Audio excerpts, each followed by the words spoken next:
Hello friends, मैं doctor Abha Jain, director lifeline hospital and infertility centre Bhopal. आज मैं एक बहुत इम्पॉर्टेंट टॉपिक कवर करना चाह रही हूँ। वो है urogenital changes after menopause. After menopause यानी जब महीना टूट के, यानी जब महीना ख़त्म हो जाता है और उससे भी 1 साल निकल जाता है, तब इसको बोलते हैं मीनोपॉज। और मीनोपॉज के पहले वाला 4 से 7 साल का जो पीरियड है उसको बोलते हैं पेरीमीनोपॉज। ये पीरियड क्यों इम्पॉर्टेंट है? ये पीरियड इसीलिए इम्पॉर्टेंट है कि इस समय हमारे शरीर में जो ईस्ट्रोजन नाम का हार्मोन होता है, जो कि हमारे बॉडी को मेंटेन करके रखता है और हमको फेमिनाइन कैरेक्टरिस्टिक्स देता है, ये हार्मोन धीरे धीरे करके पेरीमीनोपॉजल पीरियड में कम होने लगता है और मीनोपॉज के बाद तो बहुत ही कम हो जाता है। तो जो टिश्यू ईस्ट्रोजन पे डिपेंडेंट होते हैं, उन टिश्यूज़ में बहुत सारे चेंजेस आते हैं और ये हमारे लाइफ को, हमारे नज़रिए को और हमारी साइक को, ये तीनों को बहुत ज़्यादा अफेक्ट करता है और हमारे रिलेशंस हस्बैंड के साथ और हमारी फैमिली के साथ को भी अफेक्ट करता है। पहले 3 वीडियोस में मैंने मीनोपॉज एज जनरल, दूसरा bone and joint changes after menopause, skin and hair changes after menopause cover करा है। अब सबसे पहले देखते हैं ये यूरोजेनाइटल सिस्टम होता क्या है। यूरिनरी सिस्टम और जेनाइटल सिस्टम। यूरिनरी सिस्टम में होता है यूरिनरी ब्लैडर, यूरेथ्रा एक ट्यूब होती है जिससे कि यूरिन बाहर पास होती है, और यूरेथ्रल मीएटस जिससे कि यूरिन बाहर निकलती है। और जेनाइटल सिस्टम, इसमें है योनि यानी कि विजाइना, विजाइनल ओपनिंग और वल्वा। वल्वा मतलब जिस एरिया में यूरिनरी ओपनिंग और विजाइनल ओपनिंग होती है वहाँ पर 2 लीव्स होती हैं। एक अंदर वाली लीव जिसको लेबिया माइनोरा बोलते हैं, जो कि पिंक कलर की होती है, और बाहर वाली लीव जो कि फैटी होती है उसको लेबिया मेजोरा बोलते हैं। और पीछे की तरफ एनल ओपनिंग होती है या मल द्वार होता है। ये तो बेसिक एनाटॉमी हो गई। अब मीनोपॉज के कारण इन सब सिस्टम में, urinary as well as genital system में क्या क्या चेंजेस आते हैं, ये अपने को देखना है। और ये चेंजेस के कारण क्या क्या प्रॉब्लम्स आती हैं और वो प्रॉब्लम से निपटने के लिए क्या क्या रेमेडीज होती हैं। देखिए, प्रॉब्लम को अपन पूरी तरीके से तो नहीं अलग कर सकते, पर कुछ चीज़ों का ध्यान रख सकते हैं जिससे कि हमारी लाइफ जो है वो मीनोपॉज और इसके प्रॉब्लम्स के कारण बहुत ज़्यादा अफेक्टेड ना हो। सबसे पहले यूरिनरी सिस्टम में ब्लैडर की वॉल, ब्लैडर की लाइन जिसको म्यूकोसा बोलते हैं, यूरेथ्रा उसकी लाइनिंग, वल्वा की लाइनिंग, विजाइना की लाइनिंग, ये सब लाइनिंग ईस्ट्रोजन डिपेंडेंट होती हैं। तो जैसे ही ईस्ट्रोजन ख़त्म होता है ये सारी लाइंस बहुत थिन हो जाती हैं। और जहाँ जहाँ भी मसल्स होते हैं, जैसे कि यूरिनरी ब्लैडर में मसल्स होते हैं, जहाँ यूरिन को कंट्रोल करने के लिए 2 जगह मस्कुलर वैल्व्स होते हैं, ये वैल्व्स भी ढीले पड़ जाते हैं क्योंकि मसल्स भी वीक हो जाती हैं, ब्लैडर मसल्स भी वीक हो जाती हैं, हमारे विजाइना की भी मसल्स वीक हो जाती हैं, जिसके कारण प्रोलैप्स यानी यूट्रस थोड़ा सा नीचे खसकने लगता है। विजाइना की वॉल्स जो हैं वो भी सब ढीली होके वो नीचे की तरफ खसकने लगती हैं। कुछ लोगों को प्रोलैप्स हो जाता है, कुछ लोगों को सिस्टोसील रेक्टोसील बोलते हैं, यानी यूरिनरी ब्लैडर का हिस्सा आगे से नीचे की तरफ खसकना, ये लैट्रिन का रास्ता पीछे से नीचे की तरफ खसकना, ये सब मस्कुलर वीकनेस के कारण होता है। वल्वा की जो लाइनिंग होती है वो भी ईस्ट्रोजन ना होने के कारण वो भी बहुत ही थिन, सेंसिटिव और ड्राई हो जाती है। इन सब में चेंजेस के कारण सबसे पहले यूरिनरी ब्लैडर की कैपेसिटी कम हो जाती है, साथ ही यूरिनरी ब्लैडर के जो मसल्स हैं वो वीक हो जाते हैं, तो वो कंप्लीट इवैक्यूएशन ऑफ यूरिन यानी यूरिन पूरी तरीके से बाहर नहीं फेंक पाते हैं, जिसके कारण थोड़ी सी रेसिडुअल यूरिन रह जाती है और उसमें यूरिनरी ट्रैक्ट इन्फेक्शन होने के चांसेस बढ़ जाते हैं। अगर ब्लैडर हमारा ओवर डिस्टेंड हुआ, कभी ऐसी ऐसी जगह गए जहाँ यूरिन पास नहीं कर पा रहे हैं, तो यूरिन अगर ब्लैडर में बहुत भर जाती है तो वो भी यूरिनरी ब्लैडर की लाइनिंग और उसके मसल को परेशान करती हैं, इससे ट्रॉमेटाइज होते हैं वो। तो जब आप यूरिन पास कर लोगे उसके बाद भी आपको आपके पेट के नीचे वाले हिस्से में दर्द बना रहेगा। अगर आप पानी कम पीते हैं तो यूरिन हो जाती है एसिडिक। एसिडिक यूरिन आपकी ब्लैडर की म्यूकोसा, यूरेथ्रा की म्यूकोसा, और जहाँ वो बाहर आपके वल्वा के ऊपर फॉल होती है, ये सब की म्यूकोसा को वो इरिटेट करती है। तो ब्लैडर म्यूकोसा को इरिटेट करती है तो बार बार यूरिन जाना पड़ता है। यूरेथ्रा को करती है तो उससे भी बार बार यूरिन जाना पड़ता है और पेनफुल यूरिनेशन हो जाता है। वल्वा पे जहाँ पड़ती है वहाँ आपको इरिटेशन होगा जो कि थोड़े देर तक बना रहेगा। ब्लैडर की कैपेसिटी कम होने के कारण भी बार बार यूरिन जाना पड़ेगा। पानी कम पिएंगे तो ये फ्रीक्वेंसी और बढ़ जाएगी, जैसे कि बताया एसिडिक यूरिन और कॉन्सेंट्रेटेड यूरिन के कारण। ईस्ट्रोजन की डेफिशिएंसी हमारी म्यूकोजल लाइनिंग जो कि कवर कर रही है यूरिनरी ब्लैडर, यूरेथ्रा, उसको तो अफेक्ट करती है, साथ में जो मसल्स होते हैं उनको भी अफेक्ट करती है, जो कि होते हैं ब्लैडर में, ताकि जब आप यूरिन पास करना चाहते हैं तो ब्लैडर पूरा कॉन्ट्रैक्ट होता है और आप यूरिन पास कर लेते हैं और ब्लैडर पूरा खाली हो जाता है। दूसरा होता है स्फिंक्टर, जो कि कंट्रोल करता है कि आपको यूरिन तभी पास करना है जब आप प्रॉपर प्लेस पे पहुँचे। समझिए आपका ब्लैडर पूरा भरा हुआ है, पर ऐसा नहीं होता है कि ब्लैडर भर गया तो यूरिन अपने आप पास होने लगी। ये जो स्फिंक्टर है उसको कंट्रोल करता है। पर मीनोपॉज के बाद ब्लैडर मसल्स भी वीक हो जाते हैं और ये कंट्रोल करने वाले मसल्स भी वीक हो जाते हैं, तो इसके कारण कुछ प्रॉब्लम्स चालू होती हैं। सबसे पहली प्रॉब्लम है फ्रीक्वेंसी ऑफ मिक्चुरेशन, यानी बार बार यूरिन जाना। और ये बार बार यूरिन जाना रात में थोड़ा ज़्यादा होता है, तो आपके हस्बैंड कंप्लेन कर सकते हैं, क्या है पूरी रात मुझको जगाती हो, बार बार यूरिन पास करने जाती हो, क्या प्रॉब्लम है। दिन में थोड़ा सा कम होता है, ये इसीलिए होता है कि आपके यूरिनरी ब्लैडर की कैपेसिटी थोड़ी कम हो गई है और आपके यूरिनरी ब्लैडर के मसल्स भी थोड़े से वीक हो गए हैं। उसके कारण आप कंप्लीट इवैक्यूएशन ऑफ ब्लैडर, मतलब पूरा ब्लैडर कंप्लीटली खाली नहीं कर पाते हैं, थोड़ा सा यूरिन उसमें रह जाता है। दूसरा, अगर आप पानी कम पीते हैं तो आपका यूरिन कॉन्सेंट्रेटेड हो जाता है और एसिडिक हो जाता है, जो कि आपकी ब्लैडर म्यूकोसा को इरिटेट करता है, तो उसके कारण भी बार बार यूरिन पास करने जाना पड़ता है। तो इसीलिए आप बहुत पानी पीजिए, तो उसके कारण आपकी जो लाइनिंग है म्यूकोसा की वो भी हाइड्रेटेड रहेगी, यूरिन भी कॉन्सेंट्रेटेड नहीं होगी, तो थोड़ी फ्रीक्वेंसी आपकी कम हो जाएगी। जबकि फीमेल्स उल्टे ही सोचती हैं कि मेरे को बार बार यूरिन जाना पड़ता है तो मैं पानी कम पीऊँगी, और पानी कम पीने से यूरिनरी ट्रैक्ट इन्फेक्शन हो जाता है, जिसके कारण भी बार बार यूरिन जाना पड़ता है और पेनफुल यूरिनेशन होता है। दूसरा होता है स्ट्रेस इनकॉन्टिनेंस। स्ट्रेस इनकॉन्टिनेंस में जैसे ही पेट का प्रेशर बढ़ता है, जैसे कि खांसने में, छींकने में, कुछ वेट उठाने में, एकदम चेंज ऑफ पोजीशन में, तो ऐसे में अपने आप ही थोड़ी सी यूरिन पास हो जाती है। इसको स्ट्रेस इनकॉन्टिनेंस बोलते हैं। स्ट्रेस इनकॉन्टिनेंस से परेशानी बहुत ज़्यादा इसीलिए लगती है, कहीं भी आपको जाना है, पार्टी में जाना है, कोई सोशल गैदरिंग में जाना है और ज़रा सा भी पेट का प्रेशर बढ़ा और यूरिन पास हो गई, तो ये आपके लिए एक बहुत बड़ी मुसीबत जैसी आपको लगने लगती है। दूसरा है अर्ज इनकॉन्टिनेंस। अर्ज इनकॉन्टिनेंस में आप सोचते हैं कि अरे चलो अब मेरे को यूरिन पास करने टॉयलेट में जाना है। अब जब तक टॉयलेट का लैच खोलते हैं तब तक आपको यूरिन पास हो जाती है।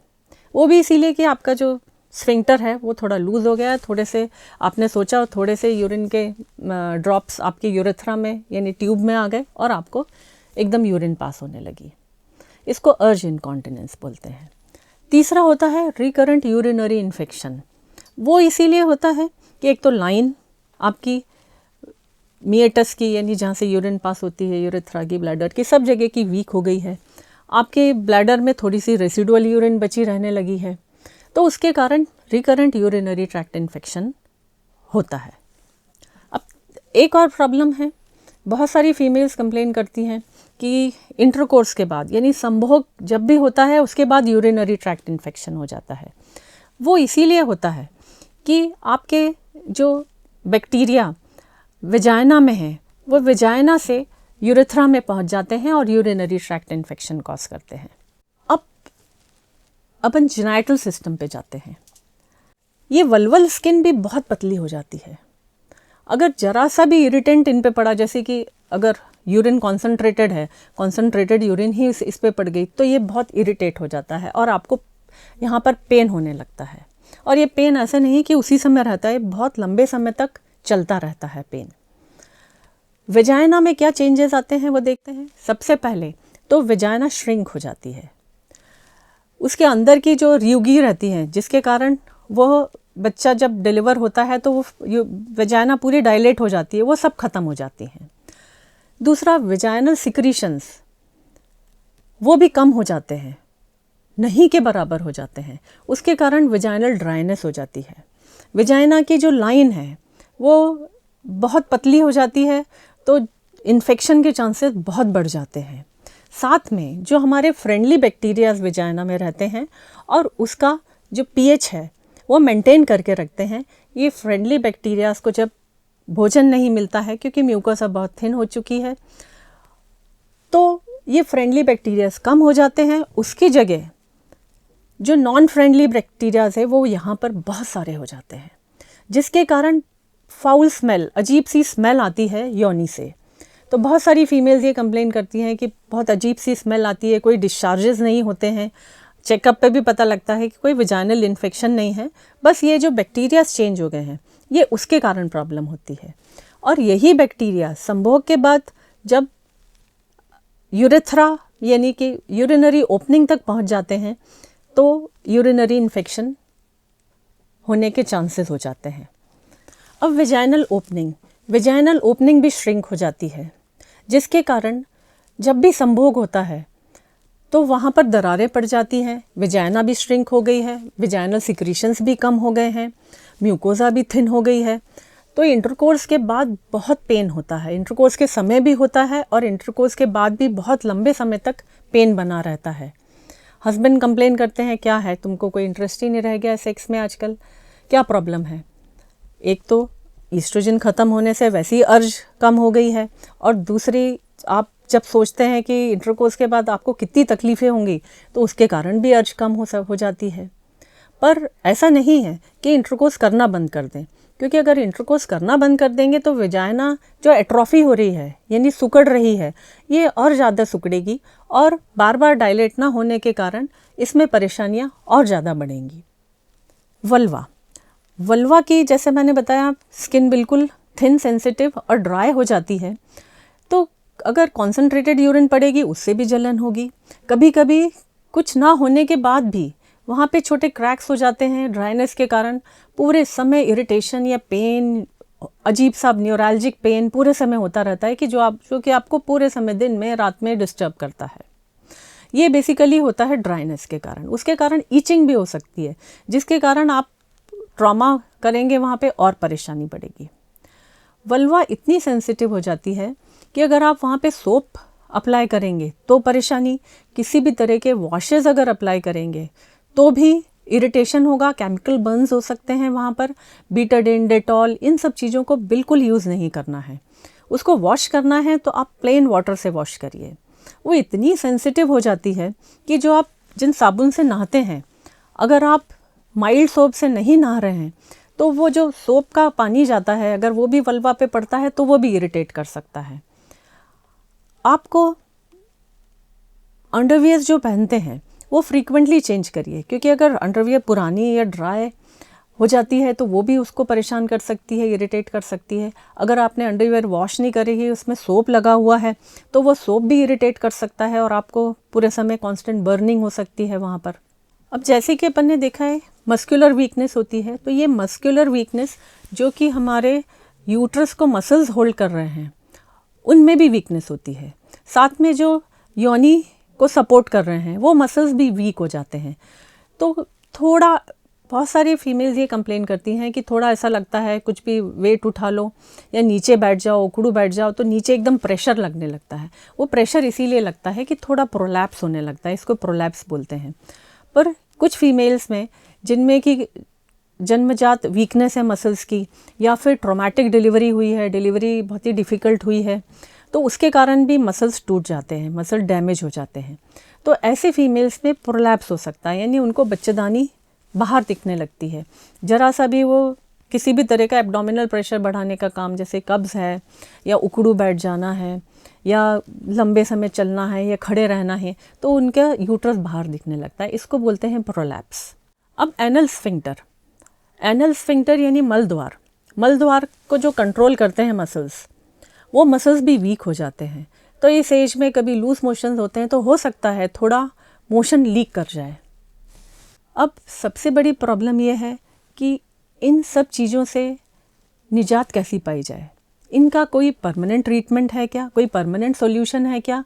देखिए, परमानेंट ट्रीटमेंट और सॉल्यूशन तो नहीं है, पर फिर भी हम अपनी लाइफ को अच्छे से जी सकें, कम परेशानी में जी सकें और सब चीज़ एंजॉय कर सकें, इसके लिए मैं आपको कुछ रेमेडीज़ बताऊंगी। सबसे पहले अपन यूरिनरी सिस्टम को लेते हैं। एक तो बहुत लंबे समय तक यूरिन होल्ड मत करिए, यूरिन फ्रीक्वेंटली पास करिए, पानी की क्वांटिटी बहुत पीजिए, क्योंकि पानी सब म्यूकोज़ों को हाइड्रेट करता है। पानी कॉन्सेंट्रेटेड यूरिन नहीं होने देता है। पानी आपके यूरिनरी ट्रैक्ट इन्फेक्शन से आपको बचाता है, कब्ज़ से बचाता है, क्योंकि कब्ज़ में भी अगर आप प्रेशर लगाते हैं, अगर आपका बच्चेदानी नीचे आ रही है तो वो और नीचे आने लगती है। अगर आपको कोई कभी कॉफ वगैरह है तो उसको टाइम से उसको ट्रीट कराइए, क्योंकि वो भी इंट्रा एब्डोमिनल प्रेशर बढ़ाता है। अब आपको लगता है कि मुझको कहीं ट्रैवलिंग में जाना है या मुझको शादी में जाना है, किसी पार्टी में जाना है, बहुत लंबा समय लगेगा, तो मैं कैसे जाऊं? तो ऐसे में आप अवॉइड करने लगते हैं, क्योंकि आपको लगता है कि ऐसा ना हो कि यूरिन लीक कर जाए। तो इसके लिए आप तैयारी से जाइए घर से, पर जाइए ज़रूर। या तो आप पैड यूज़ करिए अगर आपको लगता है कि नहीं बहुत ज़्यादा यूरिन निकल जाती है, या फिर लंबे समय आपको कहीं रहना है तो आप फीमेल डायपर्स यूज़ करिए। कुछ फीमेल्स को लगातार वल्वल पेन होता रहता है, नीचे पूरे समय इरिटेशन होता रहता है, तो ऐसे में आपको वल्वा को थोड़ा मॉइस्ट रखना है। उसके लिए आप कुछ मॉइस्चराइजर्स यूज़ कर सकते हैं या क्रीम्स यूज़ कर सकते हैं, जो कि वाटर बेस्ड क्रीम होती हैं या सिलिकॉन बेस्ड क्रीम होती है। अगर वो भी नहीं आपके पास अवेलेबल है तो थोड़ा सा मॉइस्ट करिए नीचे के हिस्से को और कोकोनट ऑयल लगा लीजिए। कोकोनट ऑयल आप कई बार लगा सकते हैं। इंटरकोर्स के समय भी आप ये जेलीज और कोकोनट ऑयल को यूज़ कर सकते हैं। फिर भी अगर प्रॉब्लम है, फिर भी बर्निंग से आप परेशान हैं, तो आप local anaesthetic agent Xylocaine jelly उसका भी यूज़ कर सकते हैं। अगर प्रोलैप्स हो रहा है तो उसके लिए जो मैंने बताया कि एब्डोमिनल प्रेशर ना बढ़े तो खूब वजन मत उठाइए, स्क्वेटिंग उकड़ू मत बैठिए, और कॉन्स्टिपेशन है तो उसको इलाज कराइए, कॉफ़ है तो उसका इलाज कराइए, और कीगल एक्सरसाइजेस जो कि मैं आपको बताने वाली हूँ वो आप एक्सरसाइजेस करिए, उससे आपको बहुत फ़ायदा होगा। कुछ लोगों में जिनमें रिकरेंट यूरिनरी ट्रैक्ट इन्फेक्शन होता है, recurrent vaginal infection, vulval infection होता है, और यूरिनरी कंट्रोल भी बिल्कुल लूज़ हो जाता है, तो ऐसे पेशेंट में हार्मोन रिप्लेसमेंट थेरेपी का यूज़ करा जा सकता है। ईस्ट्रोजन नाम का जो हार्मोन है वो अगर मुंह से लेते हैं तो उसका इफ़ेक्ट पूरी बॉडी पे पड़ता है, पर इन सब प्रॉब्लम से बचने के लिए लोकल वेजाइनल जेल या टैबलेट या फिर रिंग, इसमें ईस्ट्रोजन आता है, ये यूज़ कर सकते हैं। ये बॉडी में एब्जॉर्ब नहीं होता है, इसीलिए किसी भी एज वाली फीमेल में इसका उपयोग करा जा सकता है। हमारे देश में अभी जेल्स अवेलेबल हैं, तो ये जेल्स जो हैं एक ट्यूब में आते हैं और एक पिस्टन होता है। ट्यूब के ऊपर आप पिस्टन फिट करिए, पिस्टन में जेल भरिए और ये जेल वेजाइना में रात को सोते समय डाल लीजिए। शुरू में तो लगातार 15 दिन डालिए, फिर हफ्ते में 2 बार डालिए। तो ऐसे 3 महीने, 6 महीने या जब तक आपको परेशानी दूर ना हो इसको यूज़ कर सकते हैं। पर ये कोई जादू वाली थेरेपी नहीं है। आपकी जो लाइनिंग है उसको रिजुवनेट होने में टाइम लगेगा, उसको रिजुवनेट होने में 2 से 3 महीने लगेंगे, तब आपकी प्रॉब्लम सॉल्व होंगी। तो इसको आप आसानी से यूज़ कर सकते हैं, पर थोड़ी मैसी होती है क्योंकि ये जेल होती है, तो आप नीचे थोड़ा सा क्लीन करके रखें। पर एक चीज़ का ध्यान रखें, जब भी यूरिन पास करते हैं तब आप बार बार पानी का यूज़ नहीं करिए, क्योंकि उससे भी ड्राइनेस होती है उसको रगड़ के क्लीन मत करिए, ये ड्राई मत करिए। वहाँ पे नहाते समय हर बार सोप का यूज़ मत करिए। आप यूरिन जब भी जाते हैं तो अपने साथ में टिश्यू पेपर रखिए, पैड करके उसको सुखा लीजिए। तो इससे भी थोड़ा इरिटेशन, आपको जो वल्वल इरिटेशन है वो थोड़ा सा कम होगा। फिर एक ट्रीटमेंट होता है लेज़र ट्रीटमेंट। लेज़र ट्रीटमेंट वो क्लेम करते हैं कि लेज़र थेरेपी से जो वेजाइनल म्यूकोसा है वो थोड़ा रिजुवनेट होती है, थोड़ी थिक होती है, वेजाइनल सिक्रीशन बढ़ते हैं और इंटरकोर्स के समय जो प्रॉब्लम्स होती हैं वो प्रॉब्लम से बच सकते हैं। पर ये कितना इफ़ेक्टिव है ये नहीं पता। जिन पेशेंट्स को प्रोलैप्स हो रहा है जिसके कारण वो बहुत परेशान हैं तो उसमें वो सर्जरी करा सकते हैं। या जिनको स्ट्रेस इनकॉन्टिनेंस है कि जरा सी बात करने में, हंसने में यूरिन बार बार पास हो जाती है और वो बहुत परेशान होते हैं। घर वाले कंप्लेन करते हैं क्या है पूरे समय आपके पास से यूरिन की बात आती रहती है, या आप खुद ही परेशान रहते हैं, आपका सेल्फ कॉन्फिडेंस आप लूज़ कर रहे हैं। तो ऐसे में स्लिंग ऑपरेशन कर सकते हैं।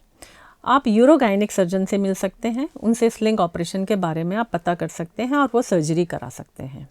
फिर आता है रोल ऑफ प्री प्रोबायोटिक। जैसे कि देखा है कि वेजाइनल जो बैक्टीरियल फ्लोरा है वो बदल जाता है, उसके कारण भी परेशानी है। तो आप प्री प्रोबायोटिक्स ले सकते हैं, वो वेजाइना स्पेसिफिक प्री प्रोबायोटिक्स आती हैं। पर ये कितना इफ़ेक्टिव है ये तो नहीं बोला जा सकता, पर इसको यूज़ कर सकते हैं। ये बार बार यूरिनरी ट्रैक्ट इन्फेक्शन होने से भी बचाती है। एक बहुत बड़ी परेशानी होती है कि जब आप खुद डायबिटिक हैं या आपके हस्बैंड डायबिटिक हैं, तो ऐसे केसेस में, और अगर डायबिटीज़ अनकंट्रोल्ड है तो फंगल इन्फेक्शन बार बार होता है। अगर हस्बैंड को है तो वो फंगल इन्फेक्शन आपको ट्रांसफ़र हो जाएगा। तो एक चीज़ का ध्यान रखिए, अगर हस्बैंड को अनकंट्रोल डायबिटीज़ है, फंगल इन्फेक्शन है, कुछ भी इन्फेक्शन है, तो हमेशा कॉन्डोम्स का यूज़ करिए। साथ में कॉन्डोम के साथ लुब्रिकेंट भी यूज़ करिए। अगर आपको यूरिन करने में प्रॉब्लम हो रही है तो ऐसा नहीं कि अपने आप ही एंटीबायोटिक्स खा लीजिए। आप अपने डॉक्टर के पास जाइए, यूरिन एग्जामिनेशन कराइए। अगर यूरिनरी ट्रैक्ट इन्फेक्शन नहीं है तो आपको एंटीबायोटिक्स खाने की ज़रूरत नहीं है, क्योंकि ये अगर एंटीबायोटिक्स खाते हैं तो ये बैक्टीरियल फ्लोरा और ख़राब हो जाता है और उसमें अनफ्रेंडली बैक्टीरियाज आ जाते हैं और आपकी परेशानी उससे बढ़ेगी ही, कम नहीं होगी। अब मैं आपको कीगल एक्सरसाइज के बारे में बताती हूँ।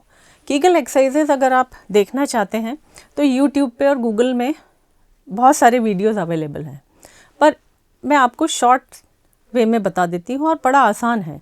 इसको लेटे बैठे खड़े आप किसी भी पोजीशन में कर सकते हैं। आपको बस एक काम करना है कि आपको पहले तो लैट्रिन के रास्ते को ऊपर खींचना है, पर पेट को अंदर नहीं करना है, और बैक को बिल्कुल स्ट्रेट रखना है। इसको ऊपर करिए, देर तक इसको ऊपर खींच के रखिए, फिर धीरे धीरे छोड़िए। अब आप यूरिन के रास्ते को ऊपर करिए, ऊपर करके रखिए और धीरे धीरे छोड़िए।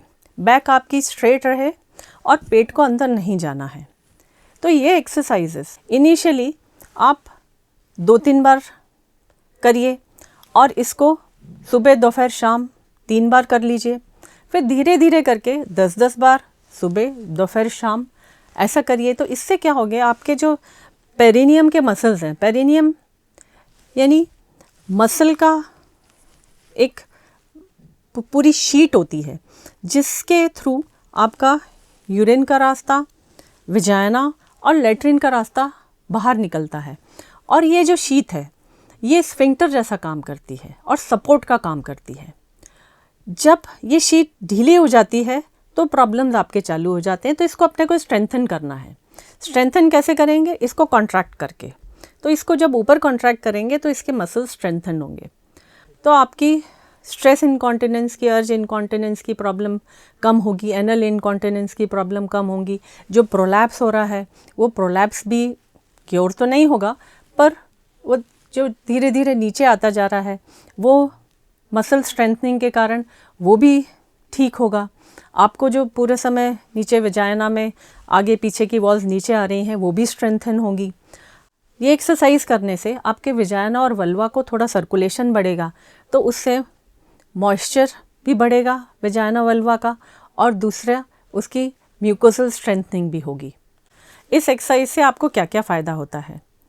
आपका जो यूरिनरी कंट्रोल है वो बेटर हो जाता है, आपका मोशन का कंट्रोल भी बेटर हो जाता है, आपकी वेजाइना जो है वो भी स्ट्रेंथनिंग हो जाती है उसके मसल्स की, तो अगर प्रोलैप्स हो रहा है तो वो भी स्लो डाउन हो जाता है और थोड़ा ऊपर भी आ जाता है। आपकी जो आगे पीछे की वेजाइना जो लेग्स होके नीचे जा रही हैं और आपको अनकंफर्टेबल फीलिंग होती है जब भी आप कुछ चीज़ लिफ्ट करते हैं या आपके पेट का प्रेशर बढ़ता है, वो भी कम होगा। आपके वल्वा को, आपके वेजाइना को सर्कुलेशन भी बढ़ेगा, जिसके कारण आपकी प्रॉब्लम्स थोड़ी इंटरकोर्स के समय जो परेशानियां होती हैं वो भी थोड़ी कम होगी। तो फ्रेंड्स, आप कीगल एक्सरसाइजेस रोज़ करना चालू करिए। जो मैंने प्रिकॉशंस बताए हैं वो प्रिकॉशंस लीजिए। पानी का उपयोग बहुत करिए, जहाँ भी जाइए अपने साथ पानी कैरी करिए और बार बार पानी पीजिए। ये मत सोचिए कि मैं ज़्यादा पानी पीऊँगी तो मेरे को बार बार यूरिन जाना पड़ेगा। पानी आपको बहुत सारी प्रॉब्लम से बचाएगा, जैसे मैंने आपको बताया। तो फ्रेंड्स, जैसे मैंने आपको बताया, एक्सरसाइजेस, डाइट, पानी का use, Kegels exercises, use of oil, lubricants, और जब आपको ज़रूरत पड़ती है तो हार्मोन रिप्लेसमेंट थेरेपी, ज़रूरत पड़ने पर सर्जरीज़। फ्रेंड्स, आपको ये सब जो प्रॉब्लम्स हो रही हैं इसको आप अकेले मत सहन करिए, इसको आप अपने हस्बैंड के साथ, अपने फैमिली वालों के साथ शेयर करिए, ताकि वो आपको फिज़िकल, इमोशनल और साइकोलॉजिकली आपको सपोर्ट करें और आपकी प्रॉब्लम्स को शेयर करें, ना कि आपका मजाक उड़ाएं कि आप तो बार बार ही यूरिन जाती रहती हो, आपको कहाँ ले जाएंगे, आप तो यूरिन स्मेल करती रहती हो। ये सब चीज़ें नहीं, क्योंकि ये आप अपने मर्जी से नहीं कर रहे हैं। ये आपका जो शरीर में हार्मोन्स कम हो रहा है, ये सब चीज़ें वो आपको करा रहे हैं। आप अपना सेल्फ रिस्पेक्ट और सेल्फ एस्टीम पे कभी भी आँच आने मत दीजिए। ये वीडियो आप अपने हस्बैंड के साथ और अपने फैमिली वालों के साथ देखिए, ताकि वो आपकी प्रॉब्लम को समझ सकें और आपको हेल्प कर सकें। Thank you.